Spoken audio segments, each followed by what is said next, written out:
અને છેલ્લે વાત અનિશ્ચિતતાઓથી ભરેલી વરસાદની આગાહીની। ચોમાસું આવતું નહોતું, આવ્યું ને બેસી ગયું જેવી જાહેરાત થઈ ગઈ। જ્યાં પડવાનો હતો ત્યાં વરસાદ પણ પડ્યો, જ્યાં પડ્યો ત્યાં એક સાથે પડી ગયો અમુક કલાકોમાં, અને એના પછી અચાનક જ ચોમાસાના વાદળો ગાયબ થઈ ગયા।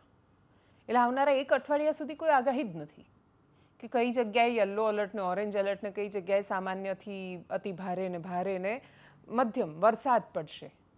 એ પ્રકારની આગાહીઓ ગાયબ થઈ ગઈ। એટલે હવામાન વિભાગ આગાહી કરે આવનારા અઠવાડિયામાં આ થવાનું છે। વિંડી ખોલીને જોઈએ તો દેખાતું હોય કે યાર વાદળ તો છે નહીં, અહીંયા જિલ્લાઓમાં વરસાદ દેખાતો નથી, પણ આગાહી છે તો પડશે વરસાદ। એના પછી બીજું મોડેલ જોઈએ તો બીજી સ્થિતિ દેખાય। સાવ અનિશ્ચિતતાથી ભરેલું આ વખતનું ચોમાસું છે। ચોમાસું આવે છે ગાયબ થાય છે, આવે છે ગાયબ થાય છે, રોકાઈ જાય છે ગાયબ થાય છે, મતલબ સ્થિર થઈ જાય છે, કાં તો નબળું પડી જાય છે। આ અનિશ્ચિતતાઓની વચ્ચે એ આગાહીઓ પણ આજે અલગ ને કાલે અલગ એ સ્થિતિ થઈ ગઈ છે, ને એમાં કોઈનો દોષ નથી, ના હવામાન ખાતાનો છે। આપણી પાસે સેટેલાઇટ જે તસવીરો બતાવે એના આધાર પર આગાહીઓ થઈ રહી છે, પણ સમય એવો છે અચાનક જ રાજસ્થાન બાજુથી ધૂળની આંધી આવે છે, તોફાન આવે છે, અને એના કારણે સિસ્ટમો વિખેરાઈ જાય છે। એક બાજુ જ્યારે અતિશય ગરમીના કારણે લો પ્રેશર થઈ જાય તો બધા જ પવનો સ્વાભાવિક રીતે ત્યાં ખેંચાઈ જવાના છે। કોઈ જગ્યાએ ધૂળના કારણે આખું તોફાન ઊભું થાય તો એ સ્વાભાવિક રીતે એક આખું બેરિયર, દિવાલ બની જવાનું છે વરસાદના પવનો માટે, એને રોકી લેવાનું છે, આગળ વધતા અટકાવવાનું છે। તો એક સાથે અનેક પ્રકારની ભૌગોલિક સ્થિતિઓ છે એનું નિર્માણ થઈ રહ્યું છે, જે પવનોને ચોક્કસ દિશા નથી આપી રહ્યા, અને એટલે જ આ સ્થિતિનું નિર્માણ છે। શું કહી રહ્યા છે આગાહીકારો આ સ્થિતિ માટે, આવનારા સમય માટે? સાંભળીએ એમને। હજુ 26 જૂન સુધીમાં રાજ્યના ભાગમાં વરસાદ થવાની શક્યતા રહેશે।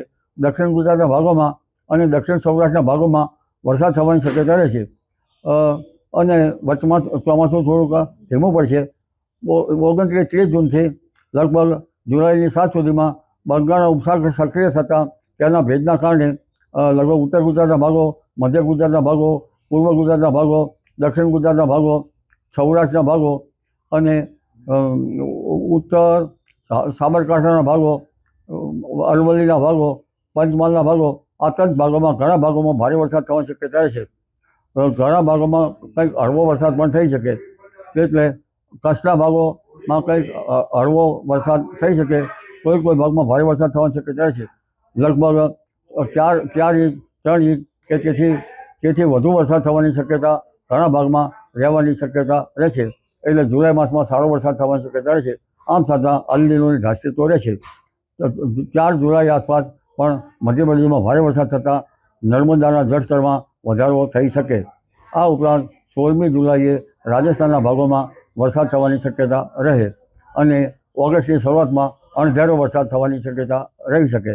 જોકે અલ નીનોની ધાસ્તીતો વચ્ચે રહેતા જ્યારે ચોમાસું બ્રેક આવે ત્યારે ખેડૂત ભાઈઓએ પિયત વ્યવસ્થાપન કરવું સારું રહે।